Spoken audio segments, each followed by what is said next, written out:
जय हिंद दोस्तों। देखिए, संख्या पद्धति के आज नए टॉपिक के साथ आपसे बात करते हैं। पहला है हमारा जोड़ का प्रतिलोम और दूसरा हमारा क्या है, गुणा का प्रतिलोम। आइए इसके बारे में परिभाषा और उदाहरण जानते हैं। पहला हमारा क्या है, जोड़ का प्रतिलोम। जोड़ का प्रतिलोम क्या होता है, आइए इसका परिभाषा जानते हैं।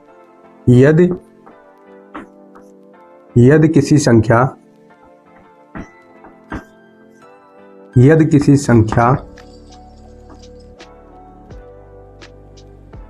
में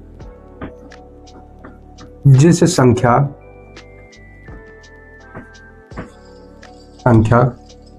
को जोड़ने पर योगफल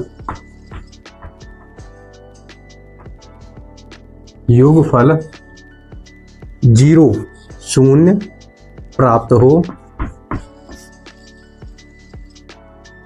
प्राप्त हो वह हमारा क्या कहलाता है, वह हमारा इयोज्य प्रतिलोम। इयोज्य प्रतिलोम कहिए या जोड़ का प्रतिलोम,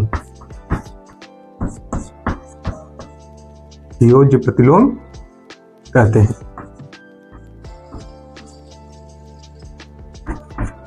ठीक है, अब देखिए उदाहरण, देखिए इसका क्या है। जैसे उदाहरण में हम लिख देते हैं। अब देखिए जैसे उदाहरण में हमने 5 लिख दिया। ठीक है, 5 का योज्य प्रतिलोम हमारा क्या होगा, तो हमने लिखा है कि उस संख्या में अगर जोड़ें तो हमारा 0 प्राप्त हो। अगर 5 में हम -5 जोड़ दें तो हमारा क्या प्राप्त होगा, 0। 5 - 5 बराबर कितना, 0।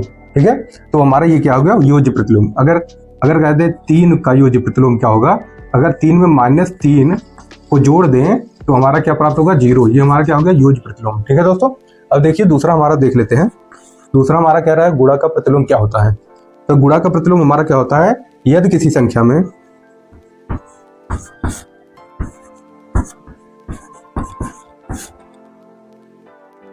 जिस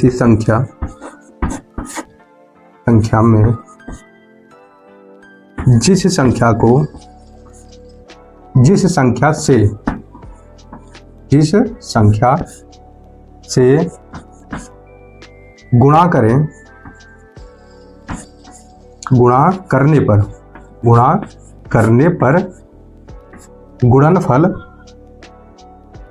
पर गुणनफल कितना प्राप्त हो, 1। गुणनफल हमारा कितना प्राप्त हो, 1 हमारा प्राप्त हो। वो हमारा क्या कहलाता है, गुणा का प्रतिलोम। अब जैसे देख लेते हैं, अगर उदाहरण में देख लेते हैं। उदाहरण में अगर हम देख लें, जैसे कोई कहता है कि 7 का गुणा का प्रतिलोम क्या होगा। तो अगर 7 में हमने कहा कि 1 प्राप्त हो, बराबर में 1 लिख देते हैं। तो हम 7 में क्या गुणा करें जो हमारा 1 प्राप्त हो। अगर 7 में 1/7 का गुणा कर दे तो हमारा 1 प्राप्त हो जाएगा। 7 से 7 कट जाएगा, 1 प्राप्त हो गया। ठीक है, ये हमारा गुणा का प्रतिलोम हो जाएगा। गुणा का प्रतिलोम क्या हो जाएगा, 1/7। ठीक, ऐसे अगर कह दे कि यहाँ पे अगर 9 कह दें, 9 का गुणा का प्रतिलोम क्या होगा, 9 का गुणा का प्रतिलोम हमारा होगा 1/9। अगर 1/9 से गुणा कर दिया जाए तो हमारा 1 प्राप्त हो जाए, वही हमारा क्या कहा जाता है, गुणा का प्रतिलोम। ठीक है दोस्तों, हमने आपको जोड़ का प्रतिलोम बता दिया और गुणा का प्रतिलोम बता दिया। तो जहां तक उम्मीद है हमें आपको अच्छी तरीके से समझ में आया होगा। अगर वीडियो अच्छा लगा तो लाइक और शेयर जरूर करें। धन्यवाद दोस्त। ठीक है।